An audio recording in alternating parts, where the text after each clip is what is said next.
নমস্কার দর্শক বন্ধুরা, অমৃত জ্ঞান ইউটিউব চ্যানেলে আপনাদের সকলকে জানাই সুস্বাগতম। আজকের এই ভিডিওটিতে আলোচনা করব রাধা অষ্টমী 1431 ইংরেজি 2024 সালে কবে পড়েছে এবং রাধা অষ্টমী পুজো আপনারা কোন সময়ে করবেন, অর্থাৎ কোন সময়টি সবথেকে শুভ সেটিও জানাবো। এছাড়াও রাধা অষ্টমীর দিন কিছু এমন কর্ম রয়েছে সেগুলো কিন্তু শাস্ত্রমতে নিষিদ্ধ, এই কর্মগুলো করতে নেই, সেই বিষয়েও আপনাদেরকে অবগত করব। শুধু তাই নয়, যারা উপোস করে রাধা অষ্টমী ব্রত পালন করবেন তারা কখন পালন করবেন, অর্থাৎ উপবাস ভঙ্গ কখন করবেন, এই প্রত্যেকটা বিষয় নিয়ে আজকের এই পর্বে আলোচনা করা হবে। তাই অনুরোধ করব, যারা অনুষ্ঠানটি দেখছেন তারা পারলে একটি লাইক দেবেন এবং শেয়ার করে দিয়ে বন্ধু বান্ধবীদের সাথে, আত্মীয় স্বজনের সাথে শেয়ার করে দিবেন আজকের এই ভিডিওটি এবং কমেন্টে মনে ভক্তি রেখে জয় শ্রীকৃষ্ণ, রাধে রাধে লিখে জানাবেন, তথা চ্যানেলটি সাবস্ক্রাইব করে পাশে থাকা বেল আইকনটি অন করে রাখবেন এরকমই সব নিত্য নতুন ধার্মিক সংক্রান্ত ভিডিও সবার আগে দেখার জন্য। আচ্ছা, প্রথমত জেনে নিন যে 2024 সালে এই রাধা অষ্টমী কবে পড়েছে। দেখুন, শাস্ত্র মতে জন্মাষ্টমীর ঠিক 15 দিন পরেই রাধা অষ্টমী ব্রত পালন করা হয়। সেক্ষেত্রে 2024 সালে রাধা অষ্টমী ব্রত পালন করতে হবে আগামী 11 সেপ্টেম্বর বুধবার। সারা বিশ্বে উদযাপিত হবে, পালিত হবে এই রাধা অষ্টমী মহোৎসব ব্রত। এছাড়াও দেখুন, শ্রী রাধিকা রানী যেহেতু মধ্যাহ্নকালে জন্মগ্রহণ করেছিলেন অনুরাধা নক্ষত্রে, তাই 25শে ভাদ্র ইংরেজি 11 সেপ্টেম্বর বুধবার দিন আপনারা বেলা 10টার পর যে কোনো কৃষ্ণ মন্দিরে বা নিজের ঘরে রাধা গোবিন্দের মূর্তি থাকলে বা চিত্রপট থাকলে সেখানে আপনারা কিন্তু পুজো অর্চনা করতে পারেন। এবং যারা নির্জলা উপবাস দিয়ে জন্মাষ্টমীর মতোই রাধা অষ্টমীর ব্রত পালন করবেন তারা পরের দিন অর্থাৎ বৃহস্পতিবার দিন সকাল 11টার মধ্যে কৃষ্ণ প্রসাদ বা অন্নভোগ গ্রহণ করে পারণ প্রক্রিয়া সমাপন করবেন, অর্থাৎ উপবাস ভঙ্গ করবেন। তবে 2024 সালে রাধা অষ্টমী ব্রত পুজোর সবথেকে শুভ সময়টি বা যেটিকে বলা হয় মহেন্দ্রক্ষণ সময়, সেটি হলো 11 সেপ্টেম্বর বুধবার বেলা 10টা থেকে 12টা পর্যন্ত। এই সময়কালকে রাধা অষ্টমীর ব্রত পালন করার চেষ্টা করবেন। যাই হোক, খুব সংক্ষেপে এরপর জানাবো যে রাধা অষ্টমী ব্রত পালন করলে কি ফল লাভ হয়।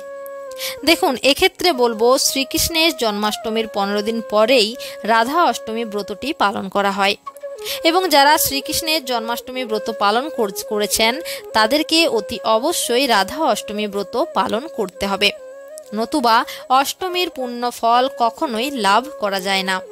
যাই হোক, এরপর জেনে নিন যে রাধা অষ্টমীর দিন কোন কর্মগুলো করা উচিত নয়।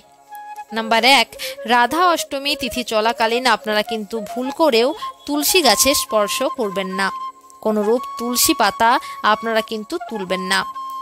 আপনারা যদি ঘরে শ্রীকৃষ্ণের পুজো দিন করেন, প্রত্যেক দিন করেন, যাদের ঘরে কৃষ্ণ গোপাল ঠাকুর রয়েছে তারা যদি পুজো অর্চনা করেন, ওনাকে ভোগ নিবেদন করেন, সেক্ষেত্রে আগের দিন আপনারা তুলসী পাতা সংগ্রহ করে রাখতে পারেন, তাতে কোনো সমস্যা নেই। কিন্তু রাধা অষ্টমীর দিন তুলসী পাতা স্পর্শ করা বা তুলসী পাতা ছেঁড়া অত্যন্ত কিন্তু পাপের কাজ। নাম্বার 2, রাধা অষ্টমীর দিন ভুল করেও আপনারা দেরি করে ঘুম থেকে উঠবেন না। আপনারা এই দিন সকাল সকাল ঘুম থেকে উঠে প্রভু শ্রীকৃষ্ণের নাম ডাক করবেন, পুজো অর্চনা করবেন, হরিনাম জপ করবেন, তথা অতি অবশ্যই শ্রী রাধিকা রানী এবং প্রভু শ্রীকৃষ্ণের আরতি অবশ্যই করবেন এই দিন সকালে ঘুম থেকে উঠে। নাম্বার 3, রাধা অষ্টমী ব্রত পালন করুন বা নাই করুন, তবে এই দিন কোনো পরিস্থিতিতেই কোনোরূপ আমিষ জাতীয় খাবার যেমন গ্রহণ করবেন না, ঠিক তেমনই পঞ্চ রবিশস্য গ্রহণ করবেন না। এছাড়াও কোনো প্রকারের নেশা জাতীয় দ্রব্য এই দিন গ্রহণ করবেন না। নাম্বার 4, রাধা অষ্টমীর দিন আপনারা কোনো প্রকারের গাছের ক্ষতি করবেন না বা কোনোরূপ প্রাণী হত্যা করবেন না, নতুবা মহাপাপের ভাগীদারি হয়ে উঠবেন। এছাড়াও এই অষ্টমীর দিন যদি আপনাদের বাড়িতে কোনো অসহায় হতদরিদ্র গরিব মানুষ এসে ভিক্ষা চান বা কোনো যদি ব্রাহ্মণ ব্যক্তি আসেন আপনার গৃহে, তাহলে আপনারা আপনাদের সাধ্য সামর্থ্য মতো যতটা পারবেন চেষ্টা করবেন এদেরকে সাহায্য করার। এক কথায় বললে খালি হাতে এদেরকে ফিরিয়ে দেবেন না। পারলে এদিন নরনারায়ণ সেবা করানোর চেষ্টা করবেন, এর ফলে কিন্তু অক্ষয় পুণ্য অর্জন হয়। নাম্বার 5, অষ্টমী তিথি চলাকালীন বাড়ির লোকেদের সঙ্গে বা বাইরের কোথাও কোনোভাবেই ঝুট ঝামেলা অশান্তিতে জড়িয়ে পড়বেন না। পরকীয়া করা বা পরনিন্দা পরচর্চা করা, কোনো অধার্মিকমূলক কাজে যুক্ত হওয়া, মিথ্যা কথা বলা, কাউকে টাকা পয়সা ধার দেওয়া বা কারোর কাছ থেকে টাকা পয়সা ধার নেওয়া, লোন দেওয়া বা ঋণ লগ্ন করা, এই যাবতীয় কর্মের থেকে দূরে থাকার চেষ্টা করবেন।